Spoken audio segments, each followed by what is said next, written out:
Ed Gonzalez, Harris County Sheriff. Today at 4:01 p.m., the Harris County Sheriff's Office lost one of its own. There's simply no words to adequately express our heartbreak, our sadness at this time. Just ask our Harris County community to please keep this hero in your thoughts and prayers. Please keep the family in your thoughts and prayers. They are completely devastated. Our team is here to try to comfort them as best we can, but again, there's simply no words or deeds that could adequately comfort them at this difficult time. Deputy Sandeep Dhaliwal, a 10-year veteran, was a hero, was a respected member of the community, and he was a trailblazer. He was a father, I believe, of 3 children. He was a husband, a brother, and a son.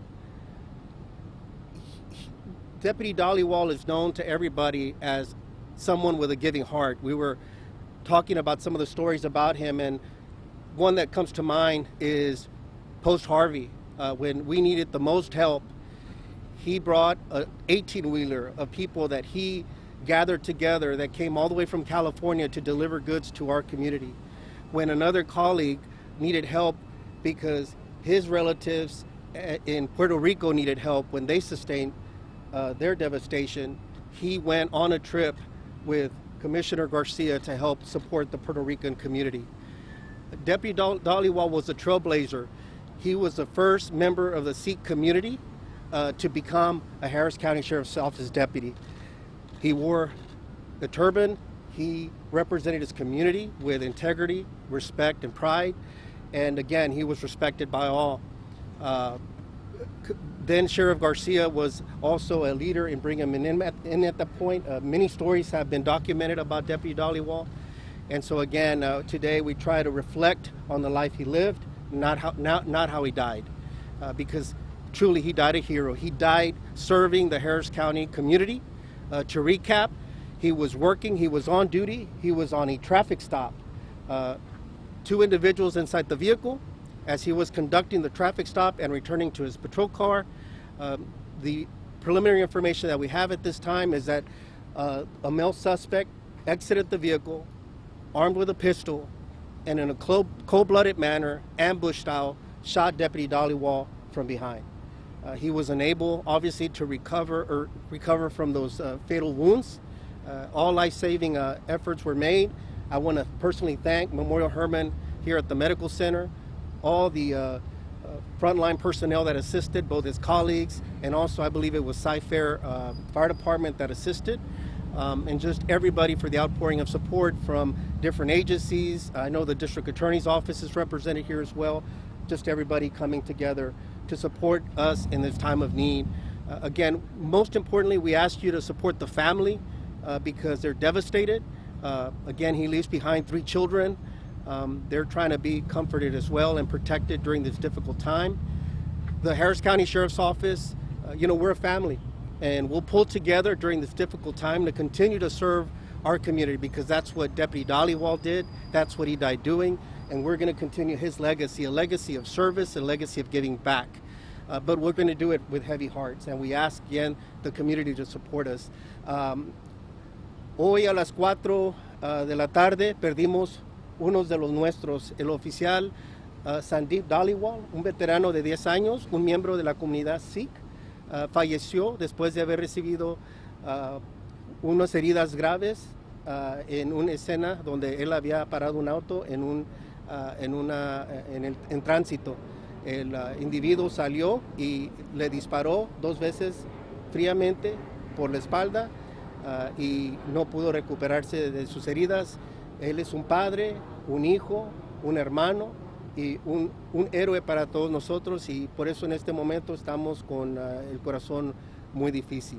My understanding right now of what I've received from the scene is that there's 2 individuals detained in custody, if you will.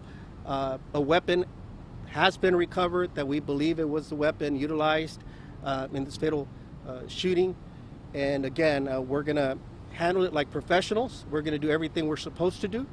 We understand that everybody's afforded due process, but extremely upset and devastated. It's the worst day, the worst nightmare for any police executive. and our hearts are completely broken, but we're going to push through. We're going to make sure that this individual is brought forward to justice, and that we hope that he is prosecuted to the fullest extent of the law. And again, we just ask for the community support, and just completely upset and devastated this time. So very difficult right now to convey. Deputy Dhaliwal was a personal friend of mine.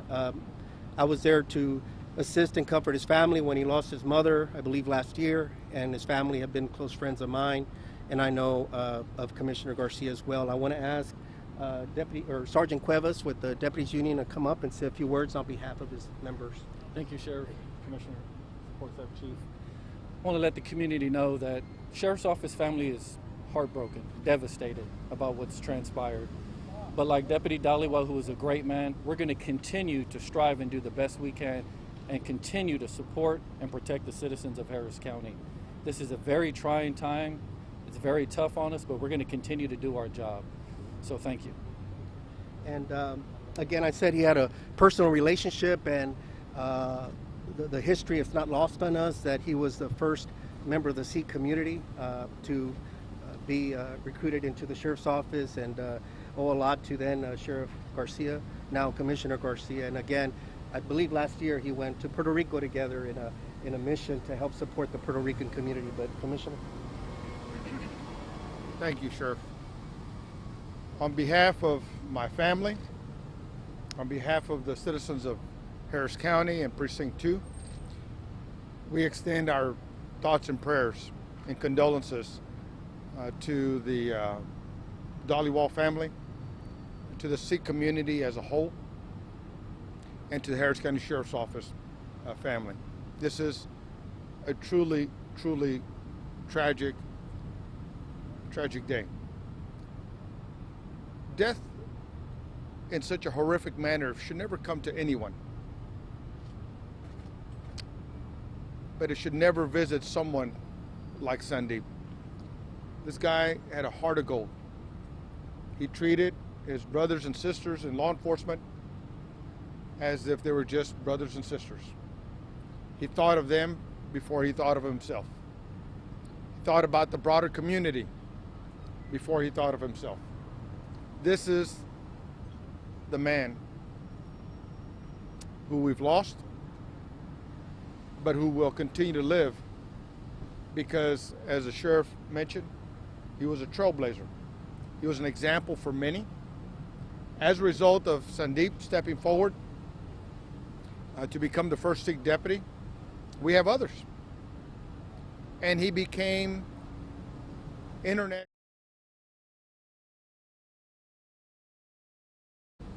We're very proud, and that memory will always remain with me. But as the sheriff also mentioned, we ask that you keep his family in prayer. It's been difficult enough just right now to be with the family, but he's got 3 children at home. And that will be a very, very trying event for anyone to try to comprehend and understand this. Again, on behalf of County Judge Lina Hidalgo, she was here earlier, but she wants to make sure that the thoughts and prayers of all of the citizens of Harris County are extended to the Harris County Sheriff's Office family as well. Thank you. And so, again, he was out protecting the community. He suited up this morning, as he's done so many times over 10 years, to serve his community, saying goodbye to his children one last time, not knowing that he would not return. Our deputies, law enforcement officers, not only here but across the country, deserve to go home to their families. And it's important that we resolve any differences in the community, and anything that's going on, we need to support one another. And so again, we ask the community, as they've done so many times, to support us. They know we're out there working hard every day to keep our community safe. It's a dangerous job, and we never know when we're not going to return home. But today, one of our heroes paid the ultimate price to protect the Harris County community. We don't know the details of the traffic stop or anything like that, but this man should be alive today. Any questions? How many other members of the community joined HCSO after? We have several now that have joined since then. I don't know the exact number, but there's one of the members here that's very involved as well that's here. So several others. It's a transition because It's not a traditional profession that sometimes many seek, and it's one that we have tried to recruit and support. And Dhaliwal was a trailblazer because there is a bit of a culture shock coming into a new agency. But again, then Sheriff Garcia was really, forward thinking at the time, 10 years ago, to bring him on board, and he's been a leader. But beyond that, beyond his background or anything, he truly loved serving the community. Like I said, during Hurricane Harvey, I was personally there with him.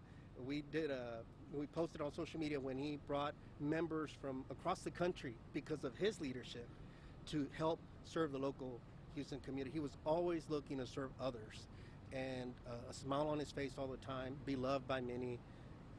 This room is a microcosm of our community. You have every possible deputy, ethnicity, everybody there gathered in support of our fallen hero. Sheriff, you understand that he walked away from a career to be a public servant. Can you talk to us about sort of of that personally, that kind of sacrifice that he gave up to be with you guys? Yeah, if you want to talk, because you knew him back when you recruited him. Sandeep was actually an entrepreneur. He had a very, very lucrative business. But when he knew that the Harris County Sheriff's Office needed someone like him to build bridges between the Sikh community and the Sheriff's Office because of a mishap that had happened prior, Sandeep looked to his father. There's a story that they always tell me. Looked to his father, who's here with us today, and asked for permission. Said, Dad, I've always wanted to be a police officer. So he got his father's permission to sell his business, very lucrative business, to take the lowest possible pay structure within the Harris County Sheriff's Office as a detention officer, and then work his way into the deputy rank. But he could have made a lot of money as an entrepreneur. What type of business was that? A trucking business, I believe. Sheriff, what's the age of the children? ¿Cuántos años tenía el oficial? 41 años. I'm told he was 41 years of age. We'll confirm that, but early 40s. Sandeep, Sandeep, Dhaliwal, Dhaliwal. Sheriff, this is a tragic situation. What's next for the Sheriff's Office? At this time, it's just to compose ourselves, comfort one another. We gathered in prayer, because it's the right thing to do. Just comfort one another. The logistics, we'll be providing a cordon of honor as we leave here, heading to the medical examiner's office to give him the respect that he deserves as a line of duty death.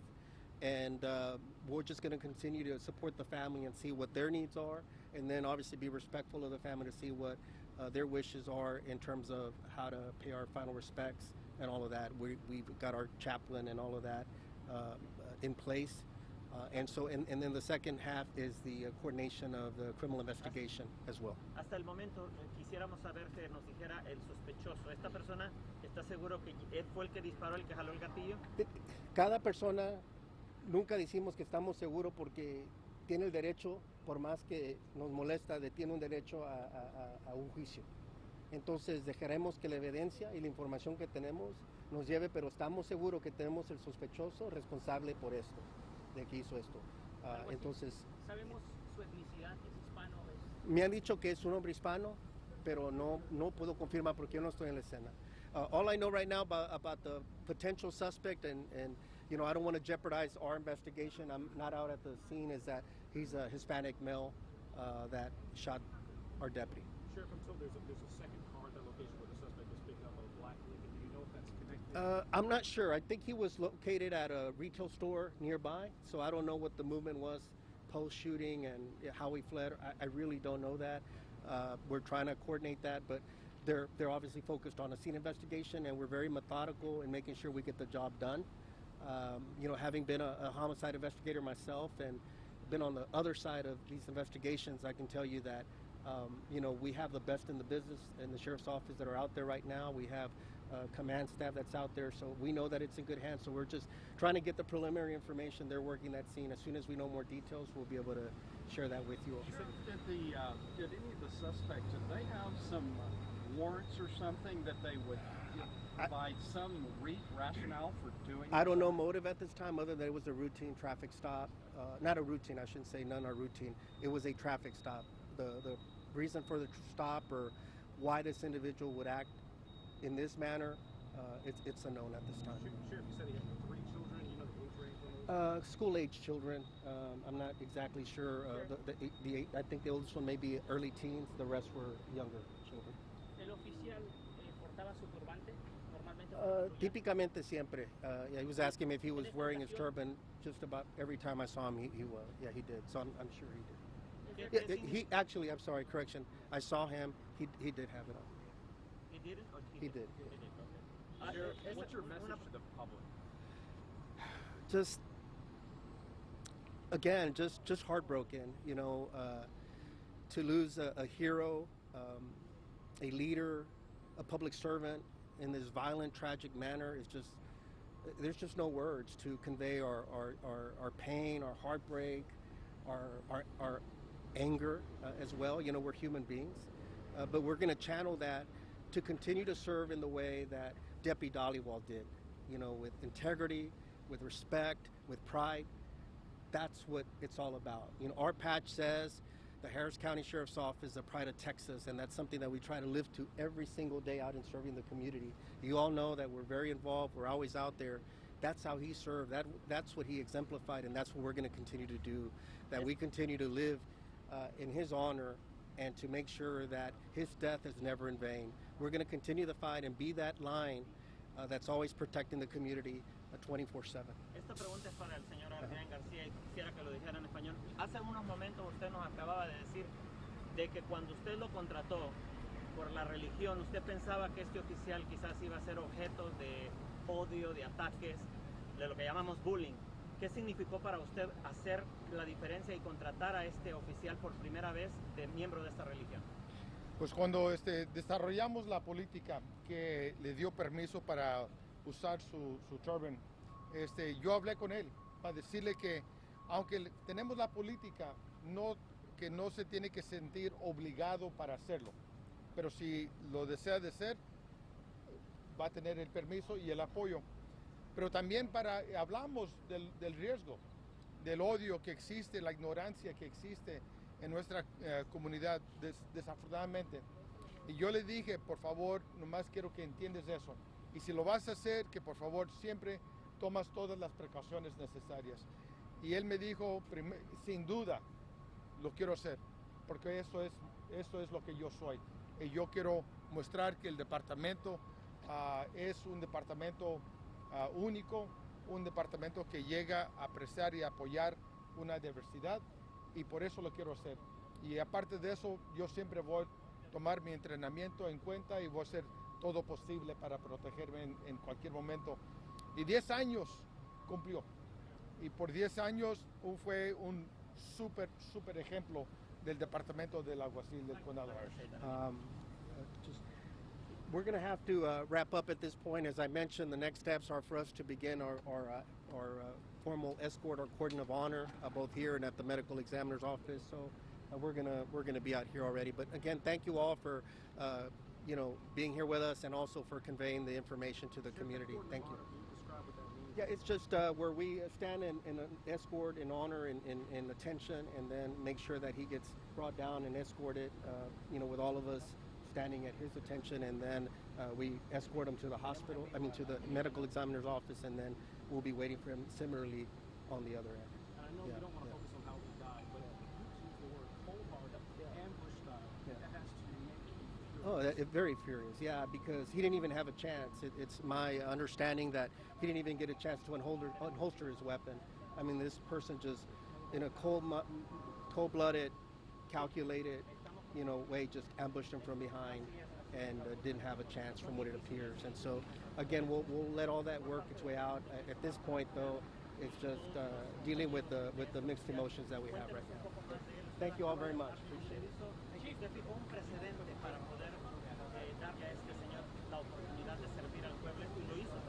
We've been listening to a news conference from Harris County Sheriff Ed Gonzalez announcing that for the second time in 4 years, a Harris County Sheriff's deputy has been killed.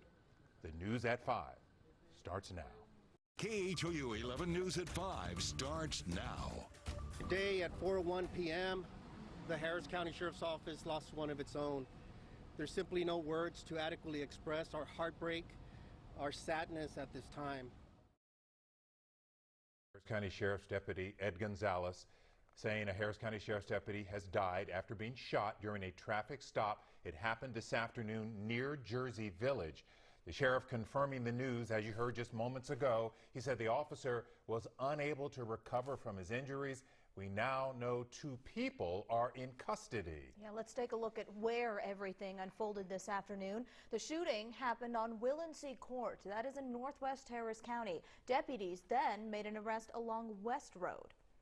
Cy-Fair Fire Department crews performed CPR on the deputy before he was rushed to Memorial Hermann Hospital in the medical center. We do have team coverage for this story, so let's start with Larry Seward, who is at the hospital where the deputy just passed away. Larry.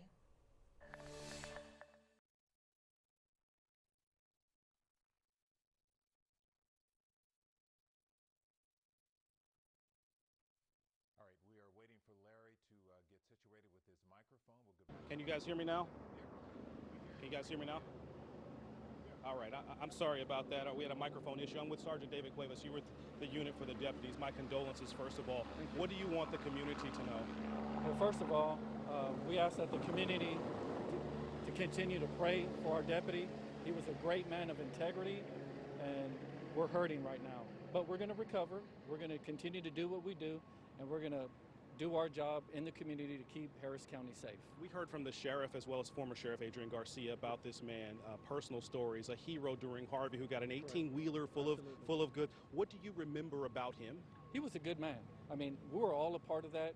He gathered all our deputies together, was able to put together about $1 million worth of property, goods, and distributed all amongst the community and even to some of our deputies in the time of need. He was just a solid man, a pillar of the community, and good as gold. He was solid, good man.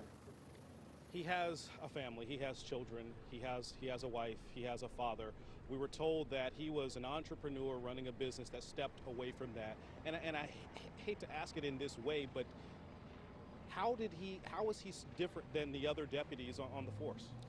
Well, everybody at the Sheriff's Office works hard day in and day out. We all know what we're getting into when we get into this job. We know that we're going to be underpaid, overworked, but we're going to continue to do the best we can to serve our community.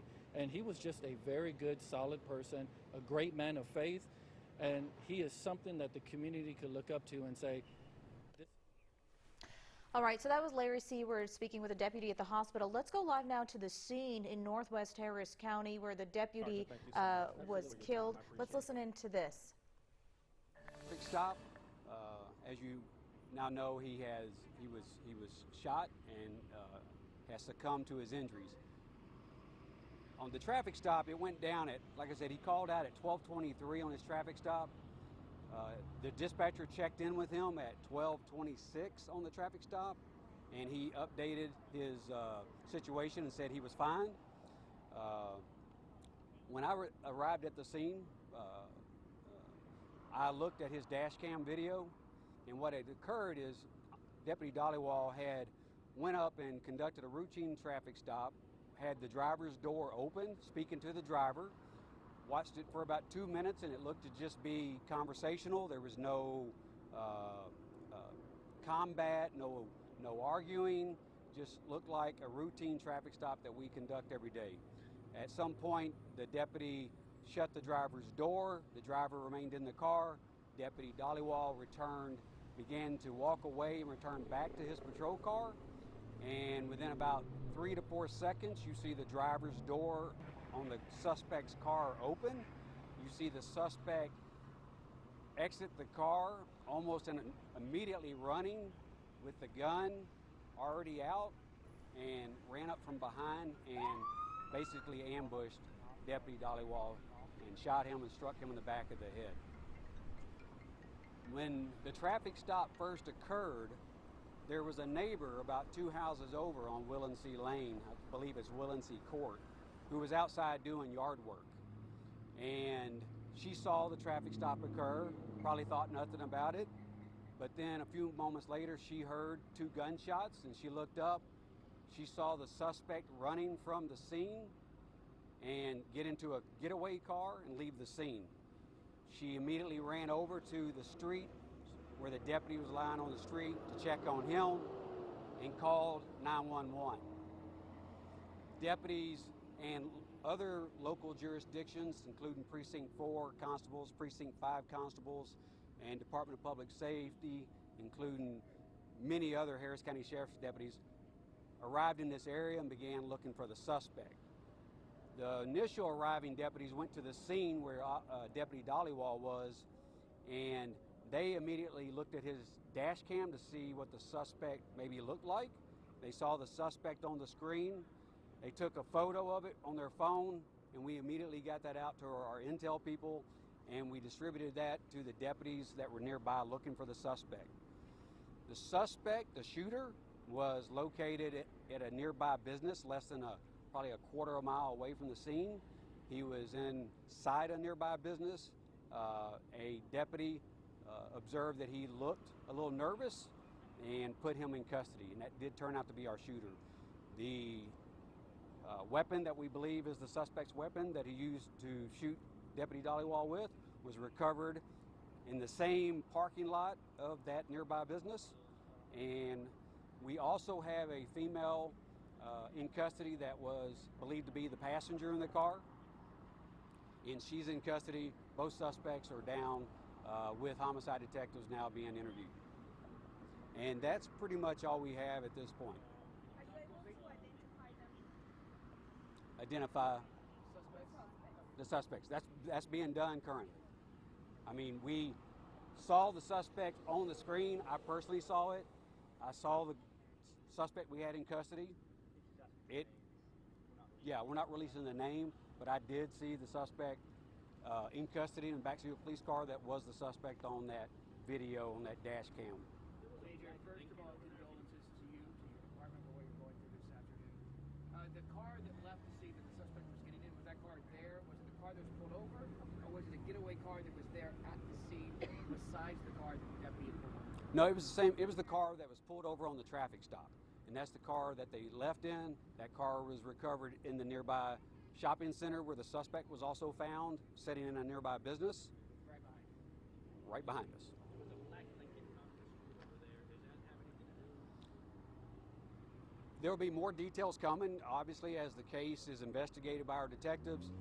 That vehicle, the passenger, we believe, maybe called a friend or a relative. We don't know at this point. We're still finding that out. And she was found to be in that vehicle, so we brought that vehicle back to the scene, detained that driver and that female passenger from the original scene. And the car that was part of the traffic stop, that belongs to a relative of the shooter. Do you have any reason to believe this is a hate crime? A what? A hate crime? You know, at this point we don't. It's too early in the investigation. We don't know the motive. I mean, honestly, it was just, I believe it was a suspect. He has a lengthy criminal history, on parole, probably knew he was going to go back to jail and did not want to go back to jail. It was senseless. It was, you know, when I walked up to that scene and saw the deputy's gun belt, his uniform, his vest, laying on the ground, his gun belt still had his weapon in it, and the holster wasn't even uncocked. It was a total ambush by the suspect. The deputy never had a chance. Are you able to tell us what priors you found on his records? I don't have that information with me. I know we just saw some of it, but I don't have all of it at this point. Possible charges for the passenger and the driver? We don't know what those will be at this time. The DAs are on scene downtown with the detectives, and they're on the scene where the original incident occurred. At this point, detained. So just to clarify, there was a passenger with the initial traffic stop? That is our understanding. Okay, and then he got in a getaway vehicle and there was another driver? That, that was the same vehicle. Yeah. All right, folks. Good? Okay. Thank you. Any updates? We'll go via Twitter. Anything else, we'll push out that way, all right? Facebook and Twitter page. Thank you. Bear with us. We're trying to gather everything. All right?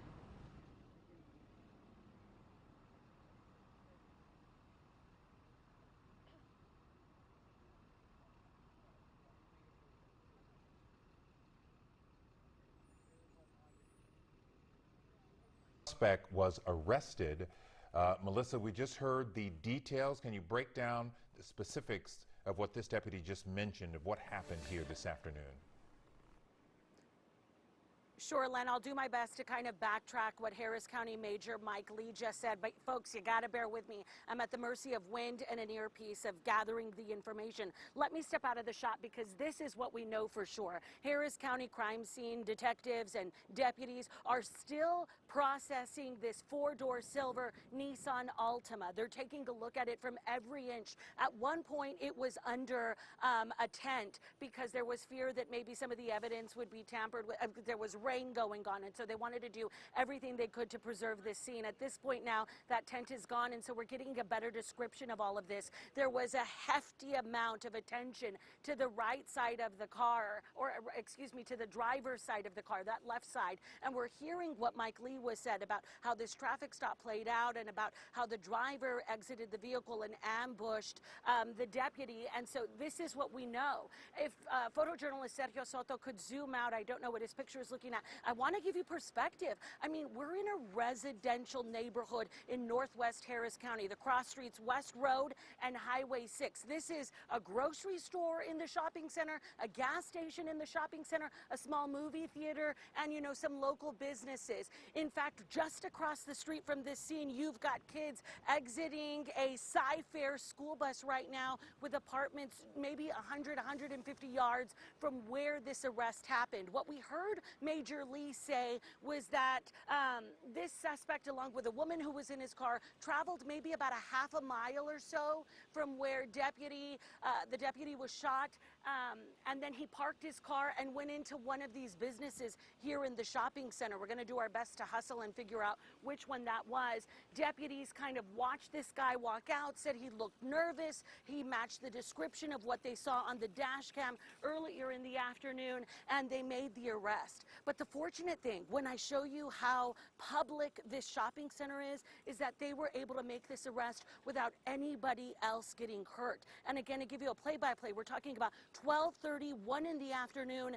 This arrest captured on Air 11 around 2:15 in the afternoon. This could have been far more dangerous for all of these folks in the parking lot who had no idea what had just happened a half a mile from here. It's unclear how long the car is going to be here. We know that these deputies are doing their very best to gather every single ounce of evidence that's going to help bring justice for this deputy. You also heard, Len, Major Lee mention a second vehicle, that maybe this suspected shooter was meeting up with some family members in the area. I'll tell you what, go to my social media page, Twitter and Facebook. We got a photo of a black Lincoln Town car on a tow truck, and it was brought to the scene for a short time. It's since been taken away. Those folks not facing any trouble, but that car taken into police custody as part of this investigation that for the last few hours has been so fluid. We're now hearing 2 people were taken into custody by deputies, including the man suspected of shooting a 10-year Harris County Sheriff's Office deputy. All of this still playing out in the shopping center as people are coming and going with their Friday errands. I'll tell you what, though, if you don't need to be in this area, avoid it if you can.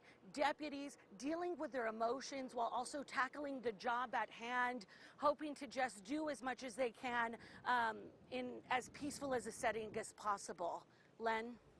All right, Melissa, thank you. You'll want to avoid that area, as she mentioned. Yeah, and something to mention, a lot of people wondering more about the suspect. He had served time for aggravated kidnapping, sentenced to 29 years in prison back in 2002, was released in 2014. The warrant out for his arrest has been out since 2017 for a parole violating an alleged assault of his girlfriend and possessing a prohibited weapon. So this is a guy with a long rap sheet. And they've been looking for him for quite some time. Janelle Bluda's now joining us with a look at some of the closures around both scenes. Janelle, what do you know? I think the most heartbreaking part of this is that this is now a homicide investigation, which means deputies are going to pore over those scenes and they're going to remain very active for some time. Now, I want to give you a look at the area that we're looking at now. This is the shooting scene. It's in the 14800 block of Willinsey Court. It is right next to the scene of that possible arrest at 8580 Highway 6. Now, we'll give you a better look. That is the traffic in the area. If you have to head out that way, you can see Highway 6 there is just crawling. It's going about 0 miles per hour. West Road was also shut down earlier. It is now back open, but there is a little bit of traffic in that area. Now, these scenes will remain active for some time. These are some alternate routes. You can take FM 529, Barker Cypress Road, and then up north, Jones Road or Cypress, North Houston Road, and this is an overall scene. But as I said, guys, this is going to be an active investigation. Police and deputies will be out there for hours, so if you have to head that way, we just want you to have all the information you need if you have to go to that area. Thank you, Janelle. Thank you so much. And of course, we're going to continue to stay on top of this breaking news as we remember this deputy. More updates coming up at 6 o'clock, of course, and we'll be back right after this. You can make a difference for millions of Americans by joining the Walk to End Alzheimer's. Take the first step and visit alz.org to find a walk near you, and you're on your way to raising awareness and funds for Alzheimer's care, support, and research. TXU Energy Free Pass. Call 1-866-CALL-TXU or visit txu.com/freepass.